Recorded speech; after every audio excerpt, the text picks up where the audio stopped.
Hey, my name is Kayla Worley, and this is my final paper for leadership development. I did my research on Jeannette Rankin. Jeannette Rankin was born on June 11, 1880, next to Missoula, Montana. Rankin was a very intelligent woman. She earned her biology degree at the Montana State University and continued her education at the New York School of Philanthropy. She then worked as a social worker, teacher, and seamstress in many states, but later returned to school at the University of Washington in Washington State. After attending the University of Washington, she became a professional lobbyist for the National American Women's Suffrage Association. In her position as a lobbyist in Washington, she fought for women the right to vote. The state's constitution for the right of women to vote in Washington was passed in 1911. After the hard work Rankin completed in Washington, she moved back to her home state of Montana to do the same task for women. In 1940, women could vote in the state of Montana because of Rankin. After a few years of being a social activist, in 1916, Rankin ran for a seat in the United States House of Representatives. Even though it was a close race, Rankin won one of the seats in the House and became the first woman to serve in Congress. This was a very special moment for Rankin, because during this time many women were still unable to vote. After winning a House seat, Rankin was faced with a vote on whether the United States should or should not declare war on Germany. Rankin did not want the United States to enter the war, which was not the population vote among the House. The population vote on declaring war won 373 to 50. In 1917, while World War I was occurring, Rankin helped form the Committee of Women's Suffrage and was chosen as the leader of this group. The following year, 1918, she went upon the House about the constitutional amendment on women's right to vote. She questioned why the United States was a democratic state, but most women were still unable to vote. Rankin was able to get the House to pass the bill, however, it died in the Senate. Also, while being a Montana seat in the House, Rankin was assigned to the Committee on Public Lands. Rankin dealt with issues such as working conditions for miners because of the mine disaster that happened in Montana. Before 1918, Rankin's term in the Senate was coming to an end, so she began to prepare for the election. However, there was a setback for Rankin in this election, and that was the state of Montana was separating their two House seats into separate districts. This disadvantage for Rankin was that she was a Republican and was put into a highly occupied Democratic district. To have a possibility of winning the election, she decided to run as a third-party candidate, but ended up losing the election. After Rankin finished up her term in the House, she put her hard work into patriotism and social welfare. In 1919, Rankin became a part of the Women's International League for Peace and Freedom. During the late 1920s, Rankin purchased a farm in Georgia.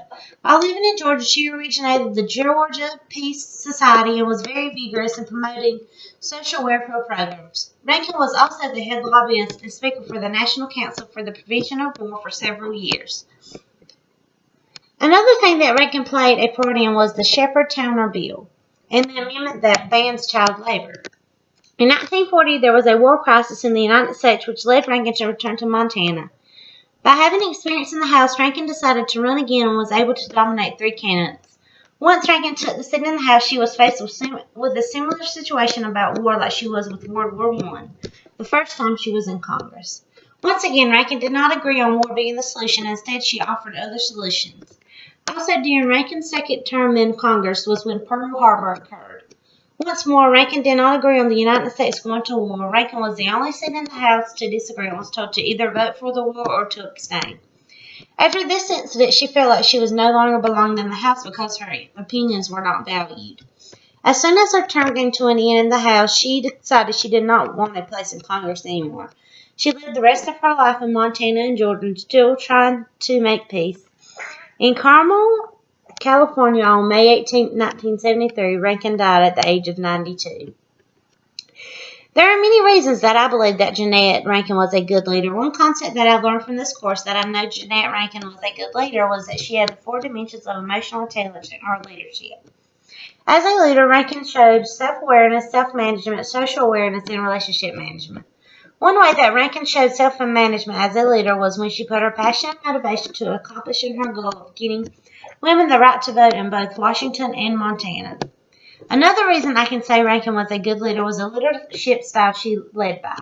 The leadership style Rankin most closely related to from her characteristics as a leader was visionary leadership. The main reason I see Rankin as a visionary leader is because she moves people toward shared dreams. The women that lived in Montana and Washington dreamed about the days they could voice their opinions, and Rankin made that dream come true. Also, as stated earlier, Rankin showed qualities of self-confidence, self-awareness, and empathy, which are values visionary leaders have. One more concept that I think made Rankin a good leader was that she sustained leadership change. Rankin started out as a professional lobbyist for the National American Woman Suffrage Association, which gave her the opportunity to provide women the right to vote in Montana and Washington. From there, she ran for a seat in the House of Representatives. Rankin took what she was good at and made herself a strong leader. From our text, it has taught me that the goals of a leader should be built on leader strength, and that is exactly what Rankin did. There are many leadership laws from the 21 Infutable Laws of Leadership that Rankin showed as the leader. The law process was a big part of Rankin's leadership. This law of leadership is best described as a leader that is built over time. Rankin's role as a leader was built over time because her leadership role started out as a professional lobbyist and then ended up as a seat in the United States House of Representatives. With the law process, Rankin's skills grew as respect, experience, emotional strength, people skills, discipline, vision, monumental, and time. Another law that Rankin used as a leader was the law of navigation. One way that Rankin's leadership was navigated was by the women who wanted the right to vote. Rankin knew she had women dependent on her for the right to vote, so she was prepared to fight for their right. Also, the law of priorities was evident in Rankin's leadership. As a leader, she set priorities for herself so others could benefit in the long run. When leaders do not set priorities, they may never forward in their leadership. Some priorities that Rankin set during her leadership was getting women the right to vote in Montana and Washington, and being elected for a seat of the state of Washington for the House of Representatives. Lastly, Rankin's leadership played a part with the law of legacy. Rankin's legacy will be forever lived because she was the first woman to ever be in Congress. Rankin's legacy in the House of Representatives was so special because during her time in Congress, many women still do not have the right to vote. Rankin will always be remembered for the peace she tried to make and did make in the United States.